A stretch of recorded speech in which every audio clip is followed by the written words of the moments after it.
souls.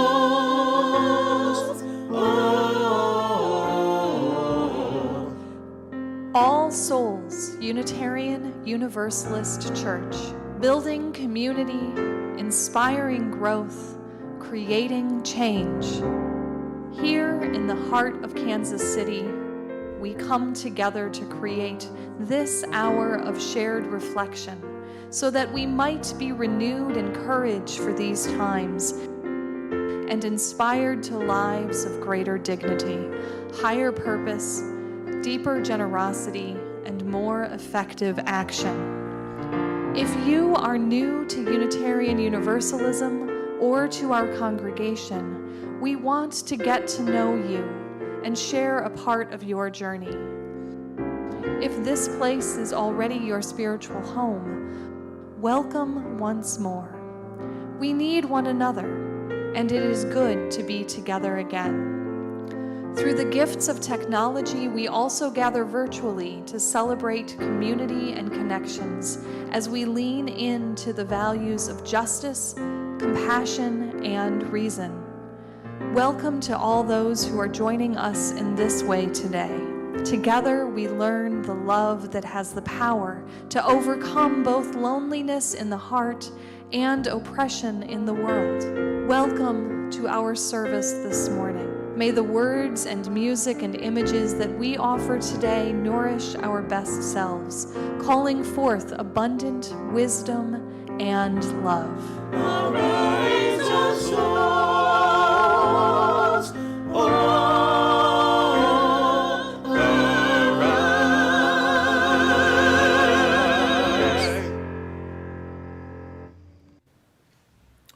Good morning. I'm Don Dickey, a member of this congregation, and it's my privilege to welcome you here on this wonderful Father's Day, right ahead of Juneteenth. And we are glad to have those who are here in the audience and those who are joining us online. Now we have the pleasure of recognizing those visiting us for the first time. If you are a first-time visitor, would you please stand or raise your hand? Our ushers have a gift for you, and so if you have your hand up, oh, good. Please remain standing until you get your gift, and welcome. Also, we want you to know you are welcome here with all the identities you hold and in your fullness as a person. We hope that you will bring your whole self to this time together. First-time visitors and visitors who have not shared a lunch with us, please be our guests for lunch. You need only pick up a ticket from the welcome table in the lobby to share lunch with us. We look forward to making your acquaintance and sharing conversation while breaking bread. For our members, there is a church chat in Conover following lunch. You can learn more about the proposed Article 2 change in the bylaws to be voted on our General Assembly next week. And plus, you can learn about becoming a delegate, attending either in person or virtually to represent our church.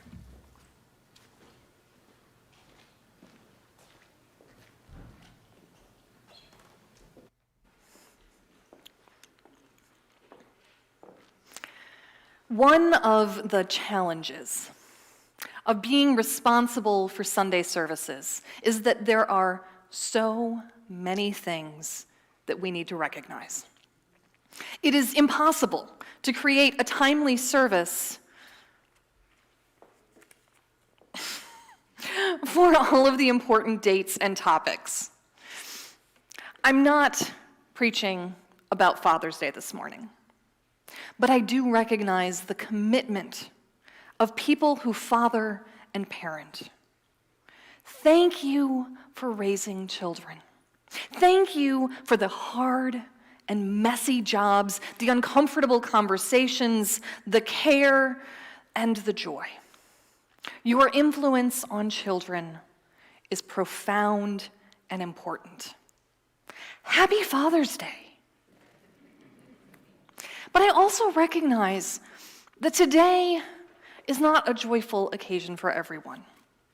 Many of us touch on the grief that our fathers have died, or that our relationships with them are troubled. Some of us have wanted to father and parent, but for whatever reason, it was not possible. And for some parents, the dichotomy of Mother's Day and Father's Day does not work for their gender identity or for their family structure. Families and people are inherently complicated. So let us hold all of the truths of our experiences of parenting close to our hearts and celebrate the wonder of supporting and caring for growing, learning children. And today, I'm not preaching about Juneteenth, which is tomorrow, June 19th. I celebrate, though, with my Black siblings in marking emancipation. Some call it the Second Independence Day, June 19th, 1865, when Union soldiers, having fully won the war and being able to enforce it, announced the Emancipation Proclamation in Galveston, Texas, the last state to receive this news. We celebrate freedom, the most basic of freedom through bodily autonomy and the highest aspirations of what true freedom might be. Formerly enslaved people started celebrating Juneteenth annually right from the start, and the practice spread. Yet as a white person, I only learned about this holiday in the last decade. And for many of us, it may not have been until it was made a federal holiday in 2021. This holiday is important for all of us, even if we're not invited to the barbecues with strawberry soda pop. America was freed on Juneteenth, and it affects us all. Today, I am preaching about the bylaws of the Unitarian Universalist Association, specifically revisions to Article 2. I have wanted to share this with you since January, when the suggested new language was published, but I also didn't want to confuse you while we took the monumental step of passing the 8th principle. So I waited until after that vote. Article 2 is the part of our tradition's bylaws that defines who we are, our principles and purposes. And the proposed revisions are significant. I'll explain more later. But since our delegates are voting on this language on Saturday, I felt it necessary to tell you about this beforehand. It's complicated, scheduling service topics. So let us begin our sacred time together with these words by Monica Jacobson Tennyson. What is it that calls you here, that calls you onward, that calls you inward, that leads you homeward? What is it that gives you the power to make that change, to ask that question, to take that journey? What is it that says you have done well, that asks you to learn more, that brings you to stillness, that holds you up in hard times? It is relationship, the beating heart of our faith. It begins when we share this hour, our truths, this air, our hearts. Come, let us worship together.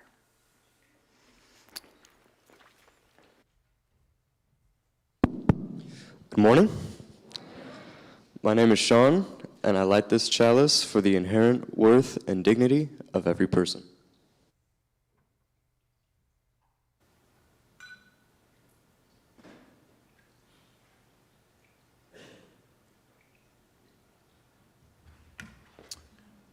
Please rise as you are able and join in the affirmation of our covenant, then remain standing as we join together in song. Together we affirm, goodwill is the spirit of this church, and service is its law. This is our great covenant, to dwell together in peace, to seek the truth in love, and to help one another.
This world will die. Peace and freedom is our cry. Peace and freedom is our cry. Without these, this world will die. Peace and freedom is our cry.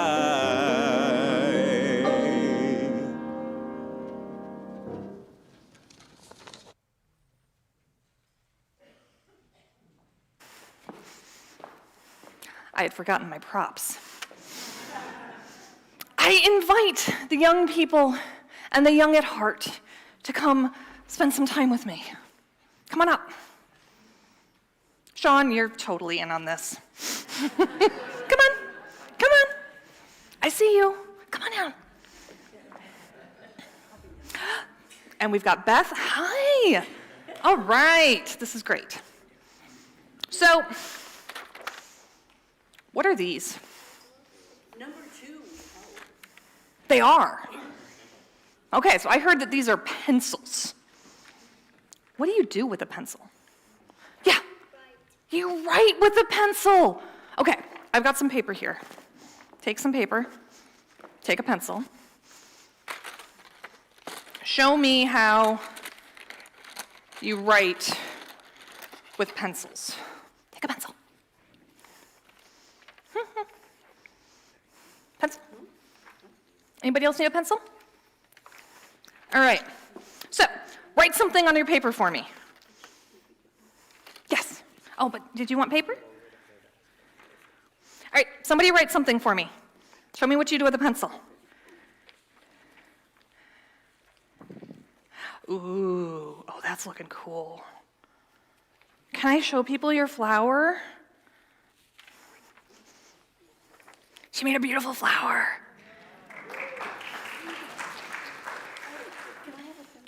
Yes, Beth can have a pencil too. Now, while you're playing with your pencils, what is a pencil made of? Wood and lead. They used to be made out of lead. It's not safe because people used to lick their pencils. So what do we make the writing part of pencils out of now? Does anybody know? Graphite. Graphite is pure carbon. And when pencils were first invented using graphite, it had to be found and taken out of the ground. None of this like making it in a factory that we do now. Now, what you probably don't know is that the famous Unitarian, Henry David Thoreau, his family made pencils. They were the number one, yeah, that's him. They were the number one pencil makers in the country. But the quality of graphite that they found in New Hampshire wasn't very good.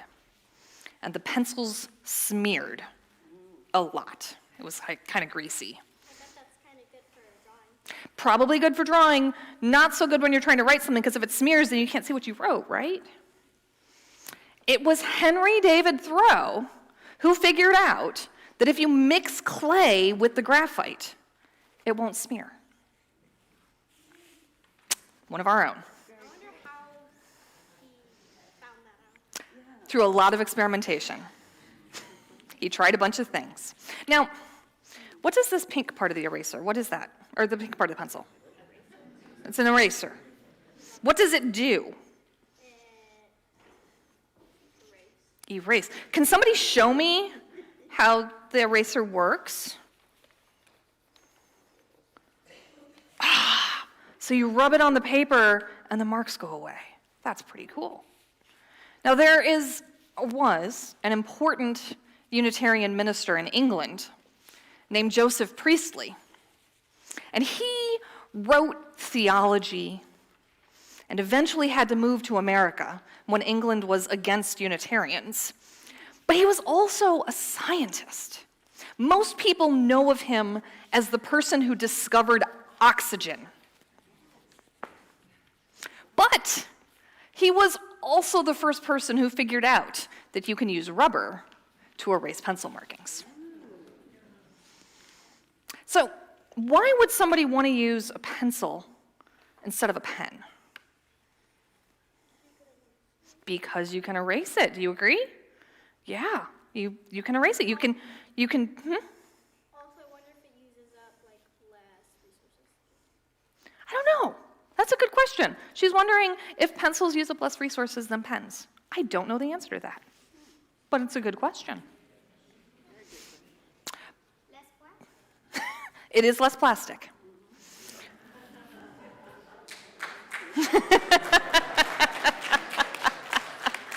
So yeah, you're going to want to use a pencil if you want to erase something and make changes to it, right?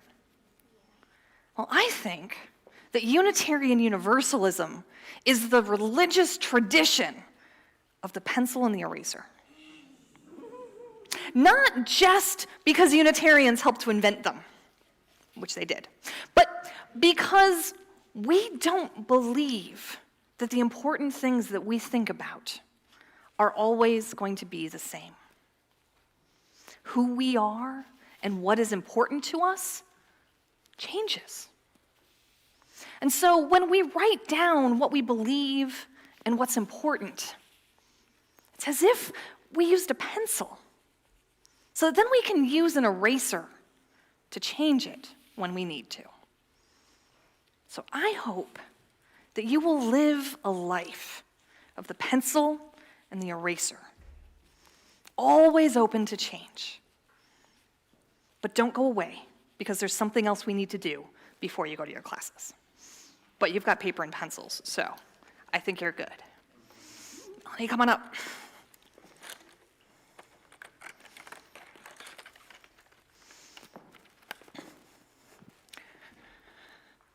Religious education for children and youth is an important part of our work as a congregation. Many of you may not be aware of the tremendous effort of volunteers to make our programs possible, because you don't have reason to go downstairs and see our classrooms in action. But they are busy with laughter, learning, and love. Religious education volunteers are shaping the next generation of Unitarian Universalists into thoughtful, caring, justice-making adults. And they have a lot of fun. So I want to welcome our religious education teachers to join us here up front.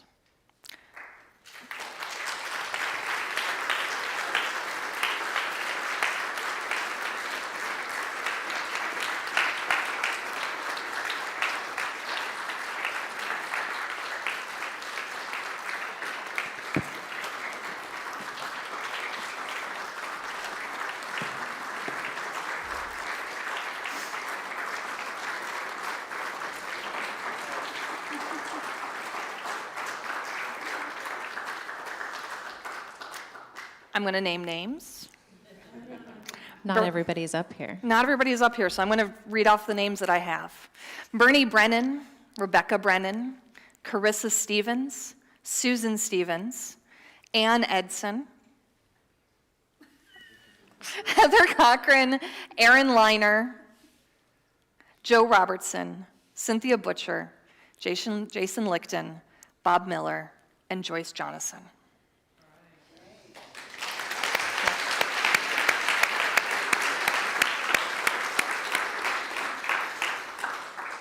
Today, we appreciate you, our religious education volunteers. You have led classrooms, organized the supply closet, planned programming like our wildly successful Family Pride Night last Wednesday. You've contributed to committee meetings, and you've built and grown a garden. You know the children here, and they know you, and your presence matters. I invite the congregation to express their gratitude, and I have flowers for you. So please give them a huge round of applause.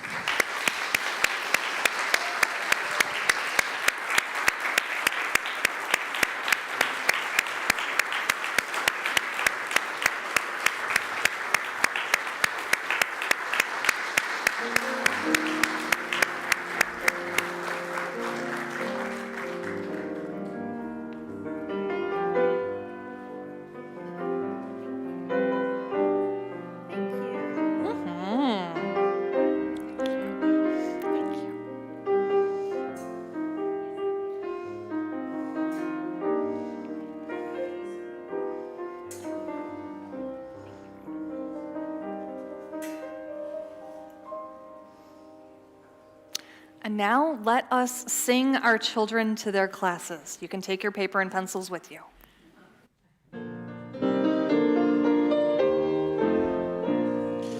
Go now in peace, may love guide all your ways. Beauty be the blessings of your nights and days. Truth on your lips and kindness in your deeds. Faith to follow where the human spirit leads.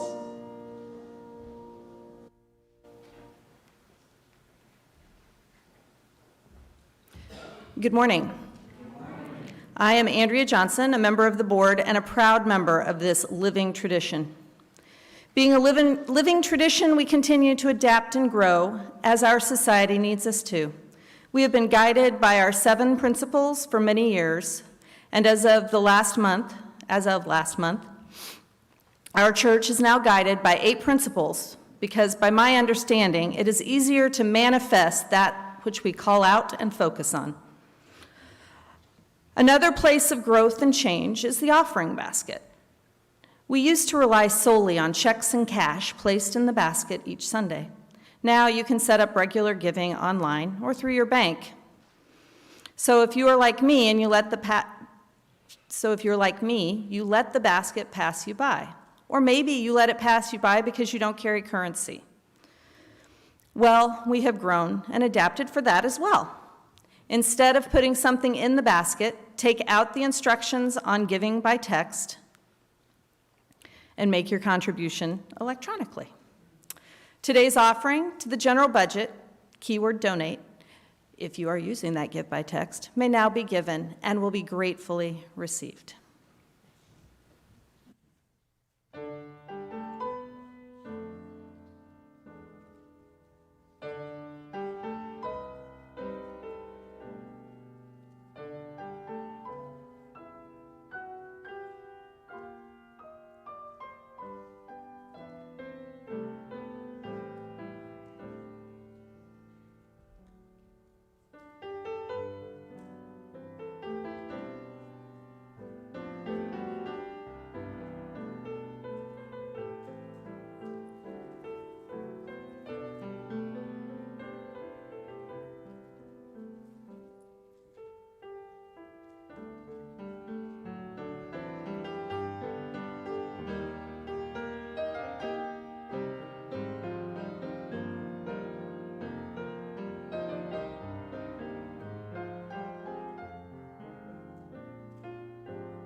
Please join me in the words of our dedication for the offering received today in the basket and that given electronically throughout the week.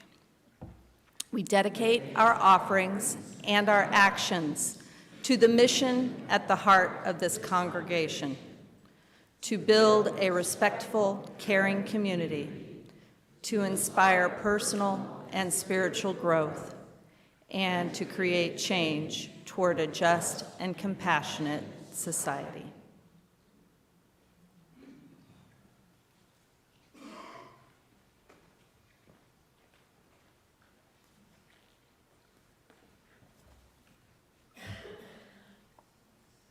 The 6 original principles of the Unitarian Universalist Association, as approved when the Unitarian Universalist denominations consolidated in 1961, were as follows.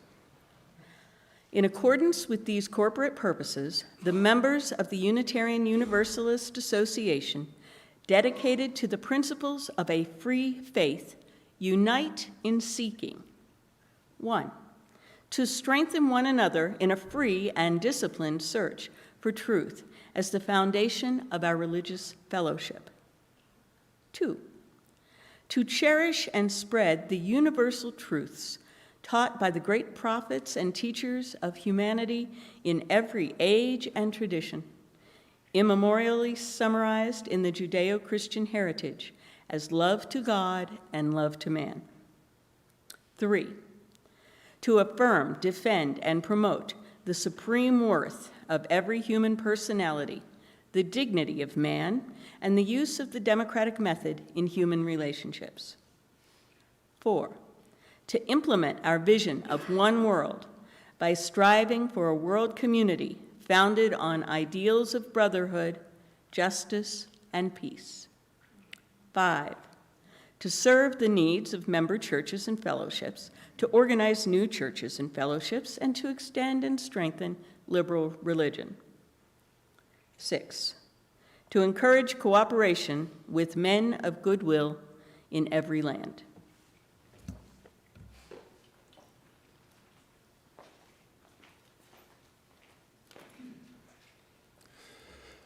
From the book Which Way? A Study of Universalists and Universalism by Louis Beals Fisher, published in 1922. Universalists are often asked to tell where they stand. The only true answer to give to this question is that we do not stand at all. We move. We do not stand still, nor do we defend any immovable positions. We grow, as all living things forever must do. The main questions with Universalists are not where we stand, but which way we are moving. Our main interest is to perceive what is true progress and to keep our movements in line with that and not allow ourselves to be moved round and round and round in circles like a squirrel in its cage. Old worn phrases are always losing their old meanings and must forever be finding new meanings in the light of new experiences. And from the mid-20th century Unitarian theologian James Luther Adams, a living tradition is not bequeathed through some law of inheritance. It must be earned, not without dust and heat, and not without humbling grace.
You meet somebody and start a conversation. Somehow they learn that you're a Unitarian Universalist, and they've never heard of Unitarian Universalism. Now, it's possible this happens to me more often than most of you, since my religion comes up every time someone asks me about my job. But most often, the first question they ask when they don't know what Unitarian Universalism is happens to be, what do Unitarian Universalists believe? What do we believe? Well, that's a hard one. Really, we could say that it's impossible, because Unitarian Universalism is non-creedal. We have no creed, and in truth, we don't really have anything that functions as a creed. Having no specified set of beliefs is central to our faith. By definition, we don't all believe the same thing. Now, do let me be clear. Having no creed does not mean that Unitarian Universalists can believe anything. We do agree that it is important to be good people and to make the world a better place for everybody. So if a belief contradicts our shared values, it doesn't fit into Unitarian Universalism. For example, it would be a problem if I believed that torturing people is the way to a good life. But how do we define what Unitarian Universalism is, if not through shared beliefs or a creed? What makes us our own religious tradition? What holds us together? I'm going to turn to history for some insights. You might already know that Unitarian Universalism started as its own tradition when the Unitarians and Universalists merged in 1961. Both of these traditions have their own histories and stories of how they came into being and evolved. And as practiced in America, both traditions developed as uniquely American and kind of around the same time, in the late 18th century and early 19th century. This sermon is not about the general history of Unitarians and Universalists, so I won't go into detail, but I really hope we can have conversations about it. Kendall and I are both pretty into our history. The Universalists were the first to create a defining document, starting with a rule of faith in 1790. It is a statement of beliefs, and subsequent statements were also based in beliefs. It's worth noting, however, that as early as 1803, the statements made room for congregations to affirm their own statements of belief. Universalists acknowledged that they did not all believe the same thing. And these statements that they made changed over time. Dramatic changes. So Universalism has always evolved and made room for that change. Now, the first defining document from the Unitarians was a statement of purpose in 1865. It wasn't about beliefs, but about uniting to do the work of the faith. I do want to tell you, however, a little bit about the first Unitarian document about beliefs, because the 1880s were a turbulent time for Unitarians. The faith had spread to the other side of the Appalachians, and lots of new thinking came forth in the Western Conference. And with that came a lot of disagreements. So in response, as the split seemed likely, William Channing Gannett did something that had not been done before. He created a document of the things on which everyone would agree. It was called Things Commonly Believed Today Among Us. And it was written in 1887. And this is mostly a list of 10 beliefs. But it starts like this. The Western Conference has neither the wish nor the right to bind a single member by declarations concerning fellowship or doctrine. Yet it thinks some practical good may be done by setting forth in simple words the things most commonly believed among us. The statement being always open to restatement and to be regarded only as the thought of the majority. So like with the Universalists, this statement names a diversity of thought, and it explicitly expects to be changed. This is our history. We are the faith of the pencil and eraser by design. We acknowledge a changing world and explicitly make room for change. I told you that I was going to talk about bylaws, and we have reached that time. When the Unitarians and Universalists merged in 1961, forming the Unitarian Universalist Association, they created the principles and purposes of the faith as Article 2 of the bylaws. Barbara read you the text this morning. When I showed it to someone here, she expressed shock that there used to only be 6 principles. And you might have noticed that that language is kind of hard to hear for modern ears. The use of the words man and brotherhood and explicitly uplifting the Judeo-Christian heritage as love to God and love to man. Yep, in 1961, our principles named God. At the same time, we did something really neat with our bylaws as well. They include a requirement that we carefully consider our principles and purposes at least every 15 years.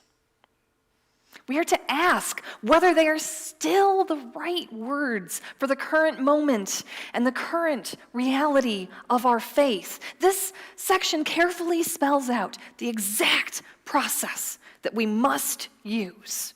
And I hope you note that putting very explicit instructions on how an organization must do something into its bylaws is a strong indication that it's really important. The UUA leaders did this so that we would remain relevant as a faith tradition.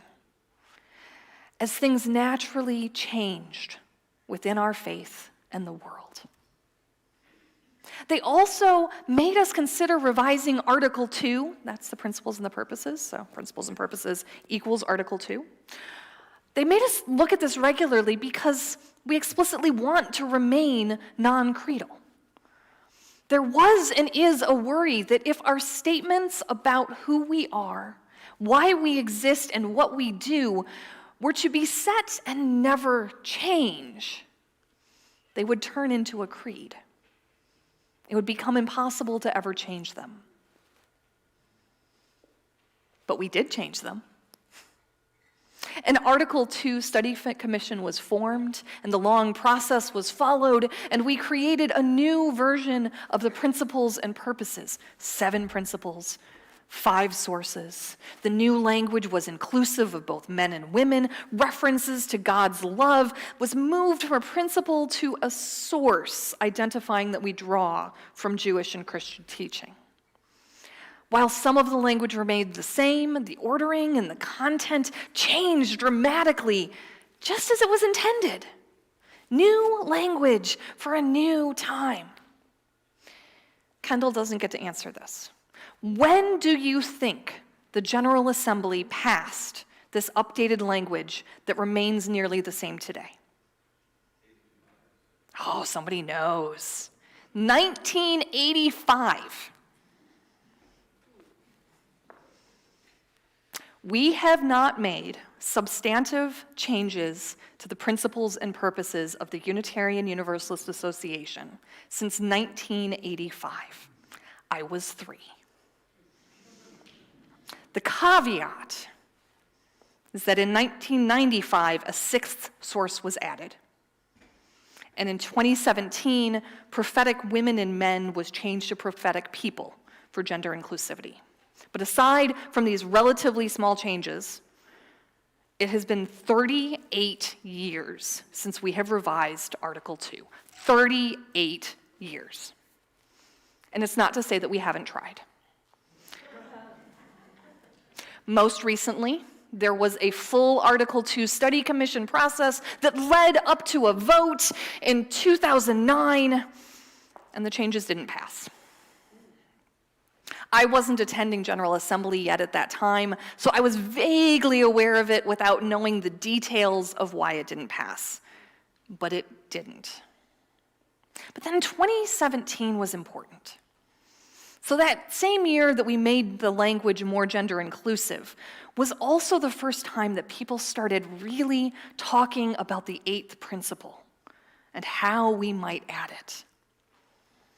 And in all of that thinking and wondering about these important things in our documents and changing them in bigger ways, in response, at the 2020 General Assembly, a vote passed to start the process of a new revision, a new articulation of who we are.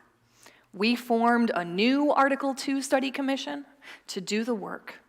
And when the UUA Board of Trustees wrote its charge to the study commission, its instructions on what it hoped they would do, it was clear, and as indicated by the General Assembly itself, that the content of the 8th principle would be included. So that means that any changes that might be made in the near future to Article 2 do not affect our work of passing and implementing the 8th principle. It's just denominationally, the language would be different, but it will still include essentially the eighth principle. The UUA board also wrote, "The board believes that one core theological value shared widely among UUs is love."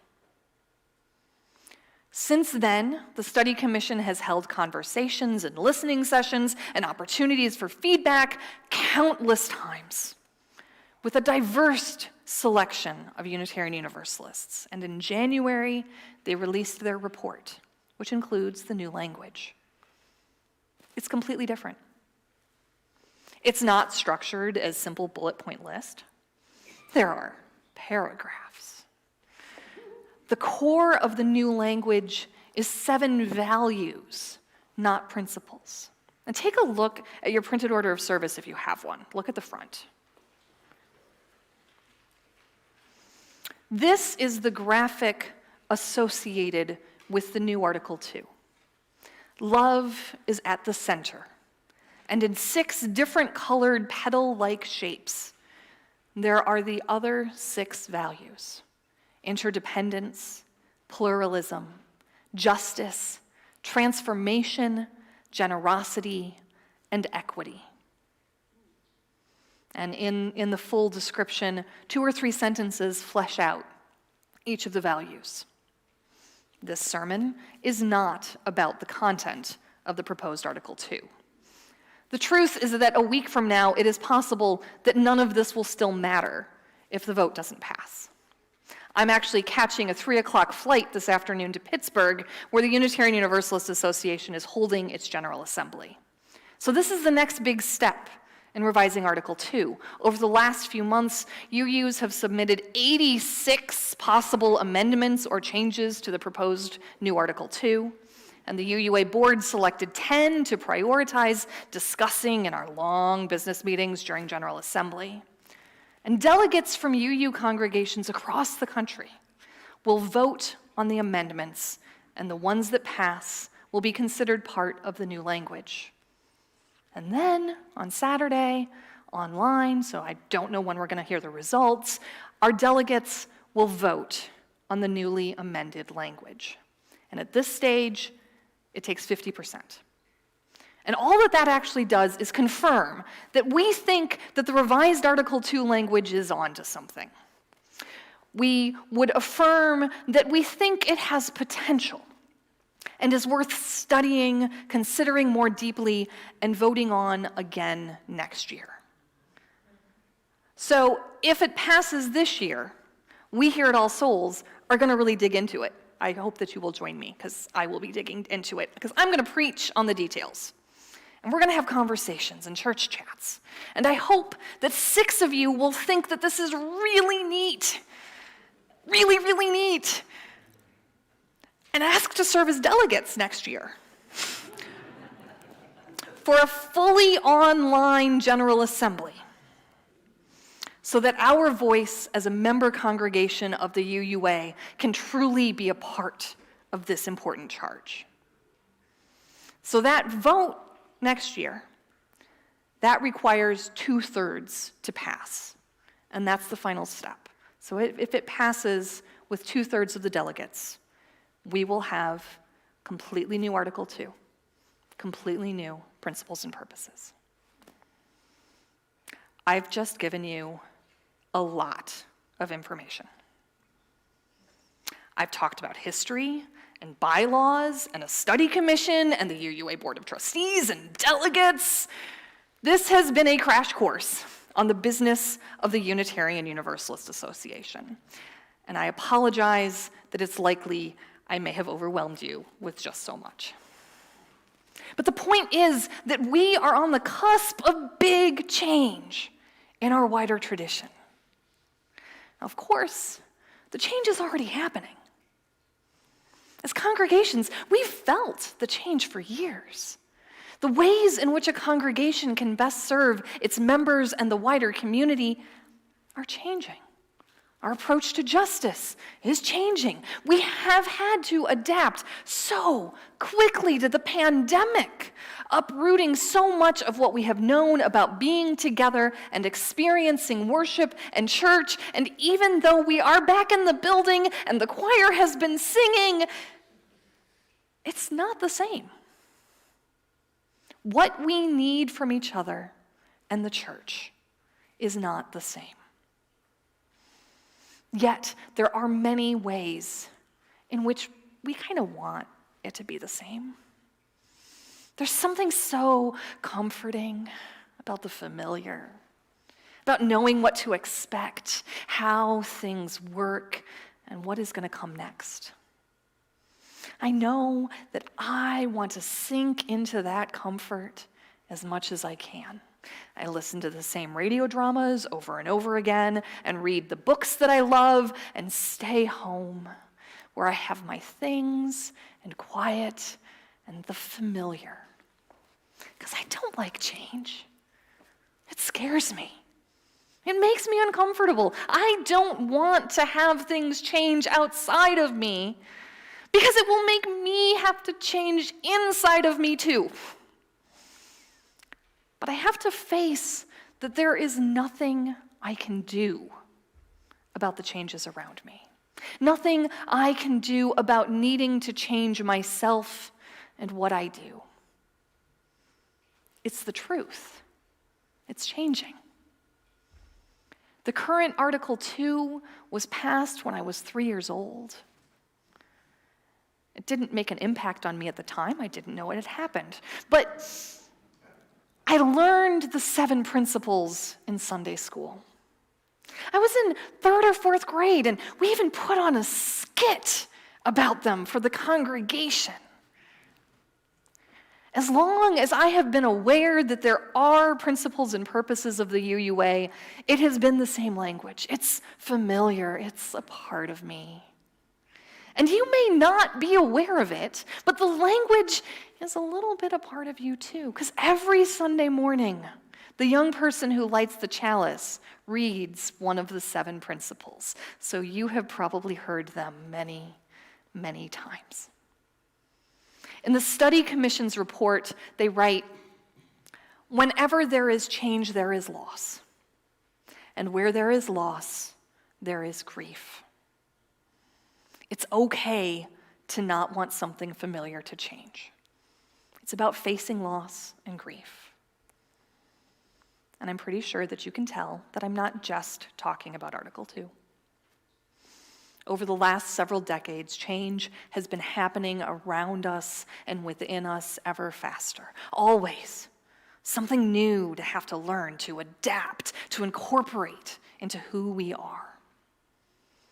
James Luther Adams called our faith a living tradition, which has been true from the earliest days of both Unitarianism and Universalism.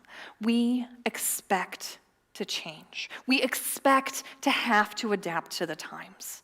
And we expect that each of us will change and grow and think and believe in new, wondrous ways. Because that's what it is to be alive.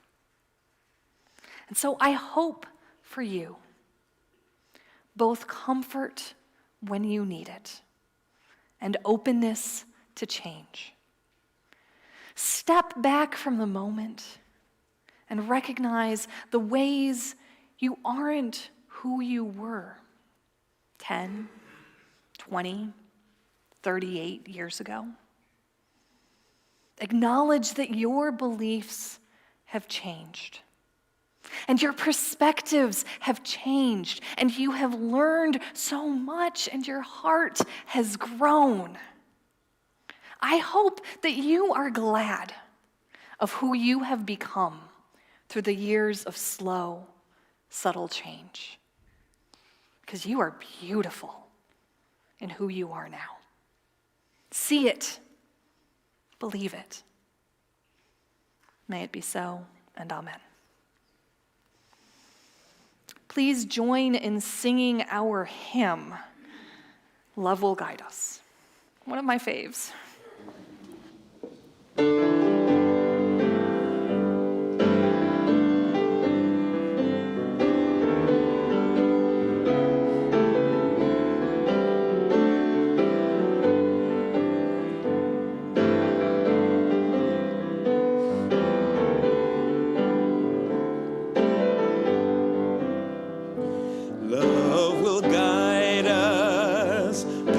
has tried us. Hope inside us will lead the way on the road from greed to giving.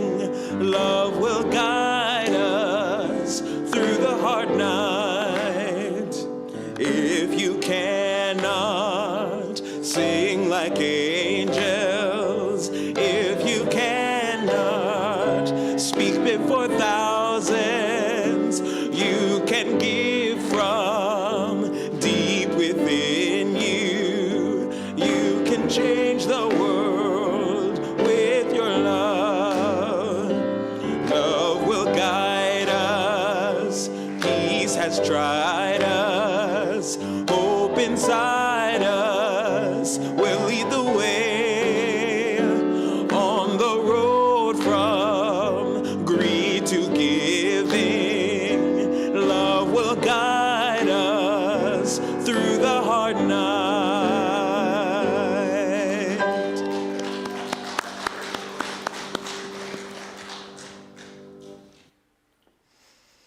Before I extinguish our chalice, I would like to invite you to the church chat that's going to happen in Conover kind of at the same time that we're having the Sunday Plus. Because let's talk about what these changes are. I've got a few handouts that actually show the changes, and I hope that you're interested and curious.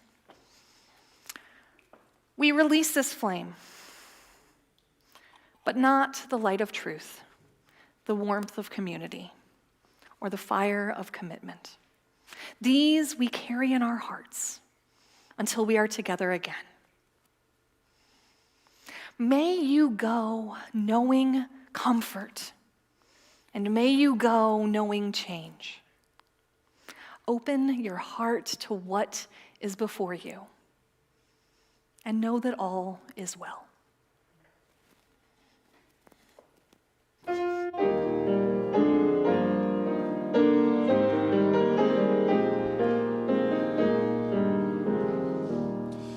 Be ours a religion which like sunshine goes everywhere. Its temple all space, its shrine the good heart, its creed all truth, its ritual works of love.